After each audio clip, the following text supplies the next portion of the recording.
Hello and welcome back to Seaside Garage. I just finished up the last rust repair on the Visa and I'm getting ready to reinstall the rear axle so I can get the car down on the ground and out of the garage for all the other projects, of course. I had a plan to use the other rear axle that I had because it's in very good condition. It seems to be very similar to the GTI one, it's just lacking the anti-roll bar bracket. But there is also some other small changes that I have spotted. And I'm slightly unsure if the overall geometry is the same. So I have decided to just refit the old axle. It's actually in pretty good condition. It's just surface rust that I have treated with some penetrating oil. It seems to be okay to use, but the brackets out here that attaches to the car is in really poor condition on this one.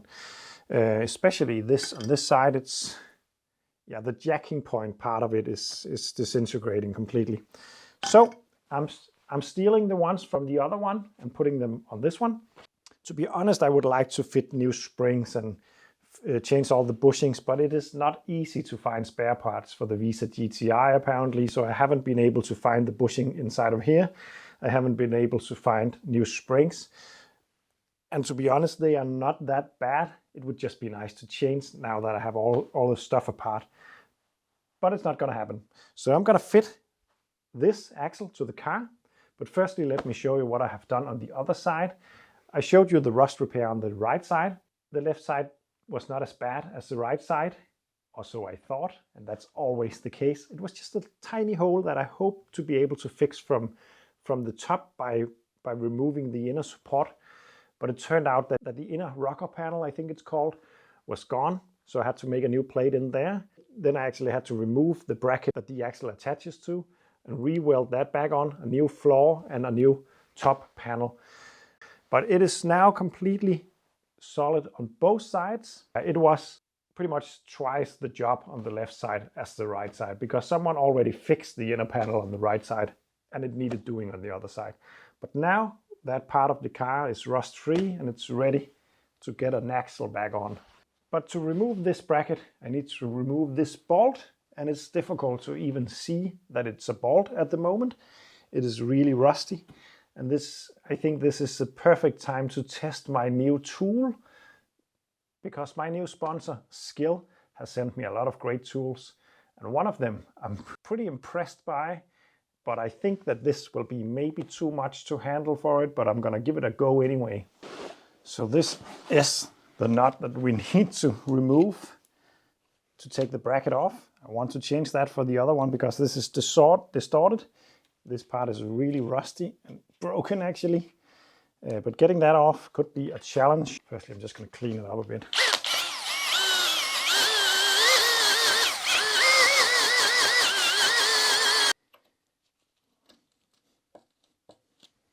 And I do know that I'm going to get comments about that I should have soaked this a million years ago, but I didn't.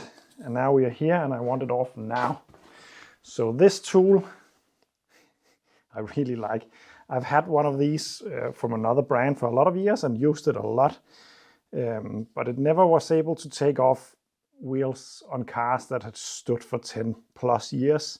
I would always have to use a breaker bar. But this one just seems a lot more powerful. Gonna activate highest power and the nut buster. Put on some hearing aid.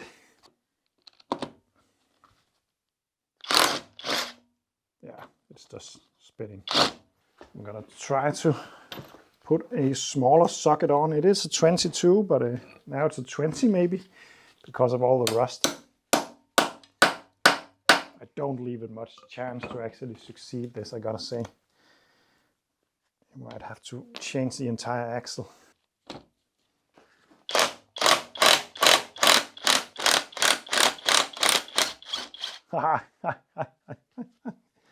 Wow, that was not expected. Came off a lot easier than. I don't know how easy it actually came off because this tool seems to be really powerful. Pretty rusty, eh? These are the bushing in here that I would have liked to change, but not this time at least. And as you can see on the donor, it's a lot better condition. And this one should also be possible to take off, hopefully. Yeah, no problem. And it's important to put this put this in the same direction as the old one, because it will be stressed if you put it on like this and it's supposed to be like this. Then the entire bushing inside of there will be stressed at the resting position, and you don't want that.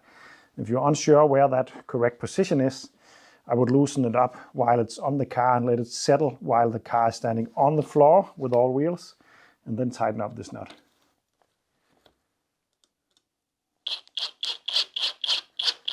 Maybe not use nut buster now.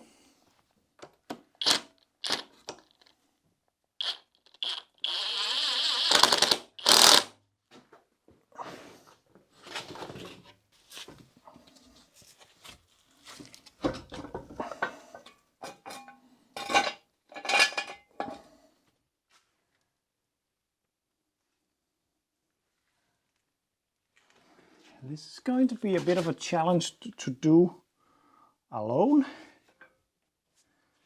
but that's how I roll normally, so hopefully I will make it work.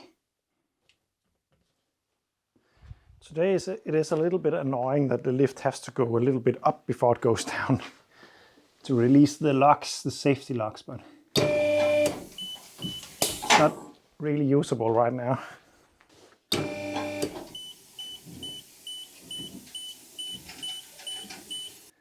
And then it's a matter of hoping that I have measured right when I attach those brackets, because otherwise it won't fit.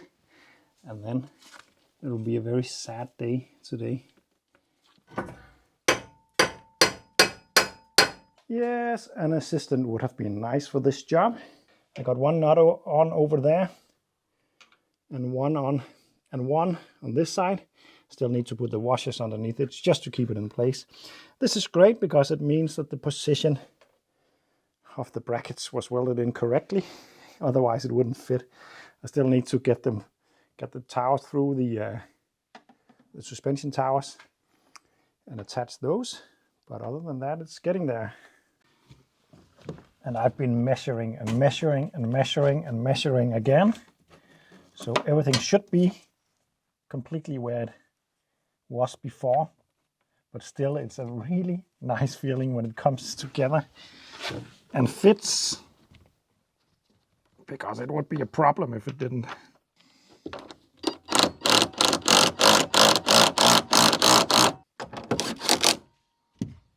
I'm really tempted to just go to the MOT station with this if everything seems all right after. I need to, of course, bleed the brakes and all that when I have put that back together. But this car was MOT'd in 2018, not driven at all, and just put away. So it's pretty much fresh MOT, but it's a long time ago. So of course there can be some stuff, but the rust seems to be the worst thing, and that's sorted now. I'm really tempted to just go ahead and go to the MOT, maybe get a list of stuff. Of course I need to check the lights and all that beforehand, but I am really tempted to get this on the road and use it for a while, because this seems to as a really fun daily classic while the summer is still here. And it's very unheard of on Seaside Garage that a project car just needs a couple of videos of rust repairs and then should be ready for an MOT. Normally it's quite more complicated than that, but let's see.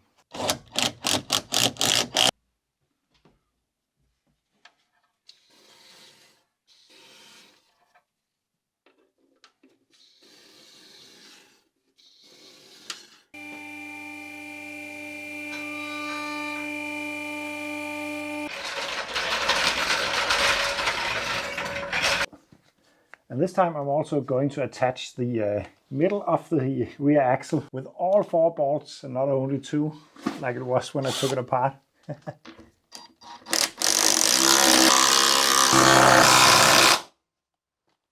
There we go. And then I'm gonna reattach that fuel filter and fuel pump.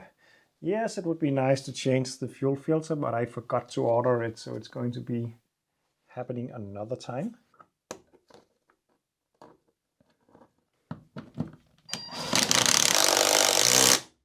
So I'm just going to reattach the brake stuff that I took off in the first video in this rust repair series. And then I'm going to attach the exhaust, which is over here. Some might remember that this was one piece, so I have wanted to make some kind of connection, and what I have done is just to put a new piece of pipe right here, welded it on right there, and this will slide over the end of the other pipe, and then a clamp will hopefully be good enough, because yeah, that's just the way it's going to be right now. It would be nice to get a real original exhaust system for it, but I doubt that will be very easy. But I'm going to attach all of this and then take you back once it's ready to go down, or if we hit some kind of interesting problem. A little bit later, I'm now done fitting all the stuff. The wheels are back on, the brakes are bled, the drums are back on, the brake hardware is back on, the exhaust is back on, everything should be good to go. It should be possible to lower down the car now and start it up, hopefully, because when I introduced this car, I told you that it was a bit different than the normal projects on Seaside Garage, because this car can start and drive. That's not normally how I do stuff around here. But I didn't even show you guys that it actually fired up, so let's try to do that.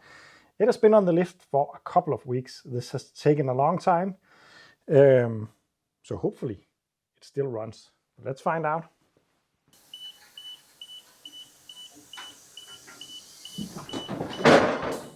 Oh, it's so nice to have it back on the ground. Oh, it's flat. Perfect. I am still trying to get the correct rims for this car. I think I found 3 of them. So that's really nice. But I think it will be very hard to find just one. So I don't know. But so far, these will be all right, other than the fact that this is flat now.